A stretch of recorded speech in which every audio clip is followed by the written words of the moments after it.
What's up, guys? It's 6 a.m. on a Saturday. I have a pretty limited time to train today. The original plan was to do some snatches, back squats, some deficit deads, but it's raining outside, it's cold outside, so I'm not gonna go outside and do the snatches. I'm just gonna get right into the back squats, 3 heavy sets of 5, deficit deads of 3 heavy sets of 5. And I wanna do some upper body work today too, so I'm gonna do something I've never done before, which is a pin bench from a mid-level, so not from chest level. I'm gonna raise the pins up a little bit more and do the pin bench from there. And just in case you're wondering, I'm not done doing the short informational type videos. I just haven't really had time to do any this week. I am gonna do another triphasic video, but I gotta keep reading that book a little bit more. And sometimes with other topics, I don't wanna sound redundant, and sometimes I feel like I'm just repeating myself with them. And so in order for me to make a video, I need to feel like I'm really saying something valuable. And I need to actually be interested in the topic that I'm talking about, or else the video is gonna be low quality. So enough talking before the training session starts. I got 3 sets of 5 coming up on squat. Let's get to it.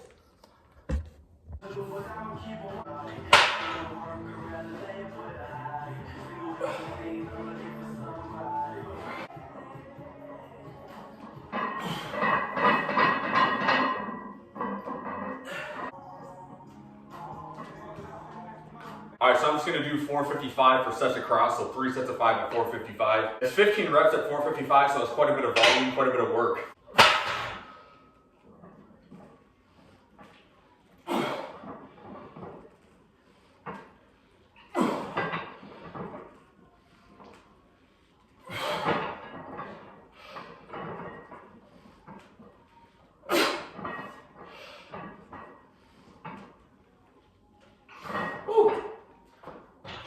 I'm not used to lifting at 6 in the morning.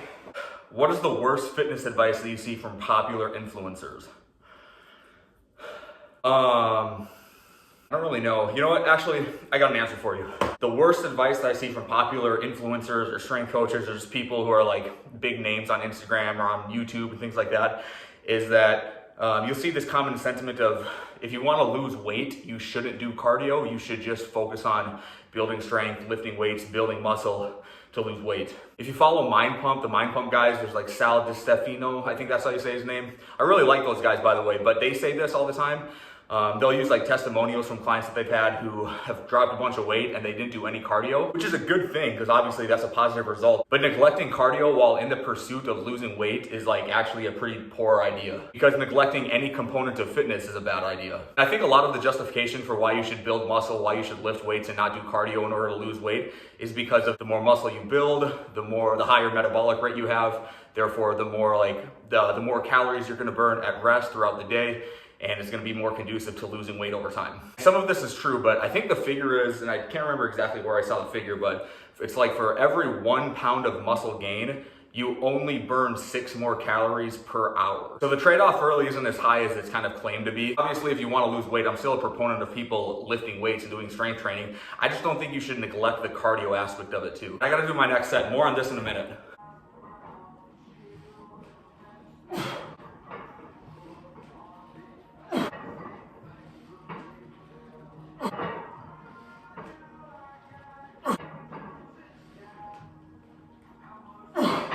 All right, so back to the losing weight topic. Most people, if they're not at risk for like osteopenia or osteoporosis, they're better off losing weight via cardio and improving their cardiorespiratory health over gaining muscle. So that includes pretty much anybody who's under the age of 65. Now, if you're working with someone who's like a 72-year-old woman who's really skinny, really frail, really fragile, she's probably better off emphasizing strength training over cardiorespiratory health. Your average guy who just like is fat and has a beer belly, and they want to get healthier and lose weight, they're better off emphasizing cardio and conditioning over strength training. Just imagine someone who has like 3 to 4 days a week to train and like 45 minutes per day to train. Does that make sense? Yeah, that makes sense. That person is probably better off doing 1 dedicated day of cardio and 3 days of both strength training and cardio. But with the strength training, they probably are good enough to just do like 2 compound movements a day. That takes like 20 to 25 minutes to get done, and then an extra 10 to 15 minutes of some steady state cardio at the end. I think that's gonna be a lot more conducive to long-term health than just doing strength training and trying to fix the diet alone. I gotta do my 3rd set here. I'm gonna flip the camera vertical so I can put it on Instagram. So I apologize for that.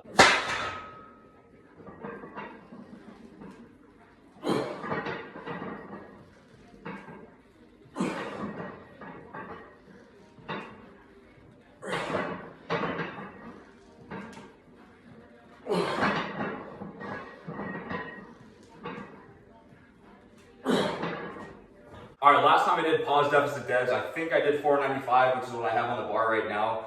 but the deficit was shorter, so I just added another plate, so it's an extra like 2, maybe 2.5 to 3 inches on the deficit. So a little bit of progress right there. All right, let's get it.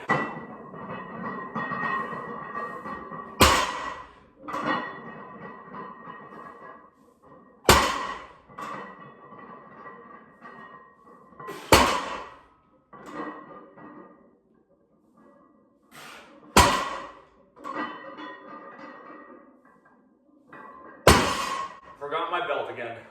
I just gotta say, for people wondering why I don't show a full set some of the times, why sometimes I have cuts in between reps of my sets, the main reason is because if YouTube can pick up on the music on the background, I'll get struck with a copyright infringement, and that's not good, obviously. So making cuts in between sets makes the music more choppy, so YouTube can't pick up on the music.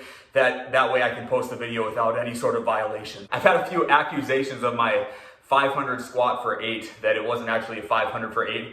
It was just 8 singles at 500. So I posted the full set just as a separate video a couple of days ago if you want to check that out. For those of you who are accusing me of lying, I'm just joking, I don't really care. But adding a couple extra inches to this deficit is definitely making the set a lot harder. So I got 2 more sets of 5 coming up.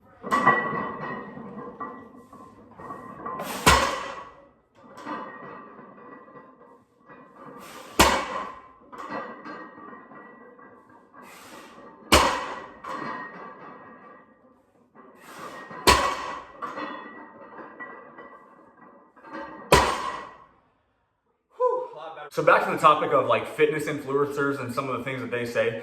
One of the things that really bothers me a ton is when people with like smaller accounts, or maybe they don't even have smaller accounts, they claim to be like non-influencers, or they're not part of the influencer community, and they'll make these posts of like, a couple of them would be like 5 red flags of fitness influencers, or they'll say something like, you should ignore 99% of all of the fitness information that you get online from influencers. Things like that. I think someone like, I think John Goodman is his name, he posts things like this.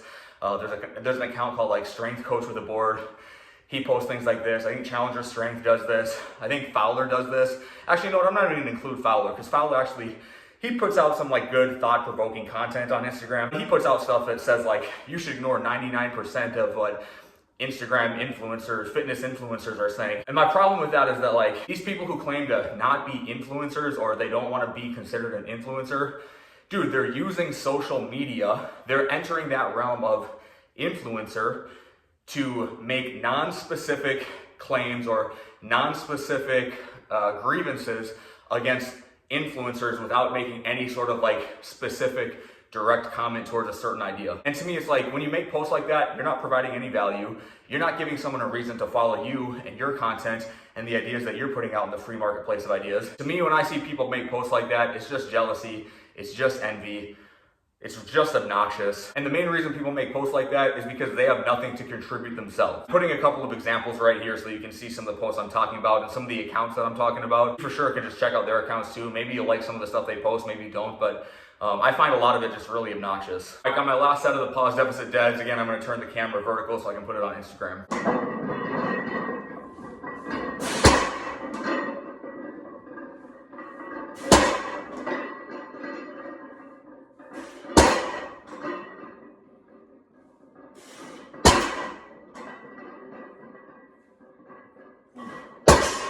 All right, running low on time. I got 9 minutes left max, so I'm just starting at 3:15.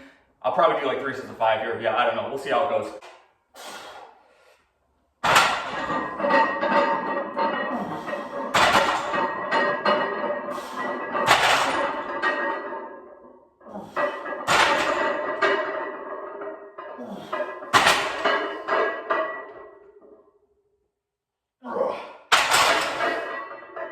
I just put 320 on the bar, that'll be my next set. But real quick, back to the things that like influencers say, things I disagree with, that whole topic. People make fun of like the functional patterns guy, knees over toes guy, for a lot of the things that they say. My friend Austin Yoakum, he makes fun of knees over toes guy all the time. But when Austin addresses knees over toes guy, he can actually address like specific underlying principles and philosophies that he disagrees with regarding knees over toes guy's training. Where a lot of these other people go wrong is that they'll just put it out in the ether, this very general criticism with no specifics addressed ever. And like Zach Teller made that video about like addressing charlatans And I think it was about the functional patterns guy, maybe Joel Seedman. Everyone knows Joel Seedman's a clown anyways. Like, why do people care about him? Even the people that follow him probably know he's a clown for the most part. But yeah, back to like the charlatans thing. But things that a charlatan would say is exactly what the people I'm talking about, the types of posts that they see, like the 5 red flags of personal trainers. Ignore 99% of all information you see on fitness on Instagram. That's actually something that a charlatan would say. And sure, Ben Patrick's a little bit of a charlatan, Seedman's a little bit of a charlatan, the functional patterns guy, Goda, they're all charlatans, I get it. But for the people who are on Instagram using social media to convey a message, but the message is ignore all of these other influencers' accounts and follow me, that's the shit a charlatan would say too. That's fucking charlatan shit. I'm gonna have to dive into this topic a little bit deeper. I'm running low on time, gotta do another set here. That's probably the last time I'm gonna talk to you guys between sets.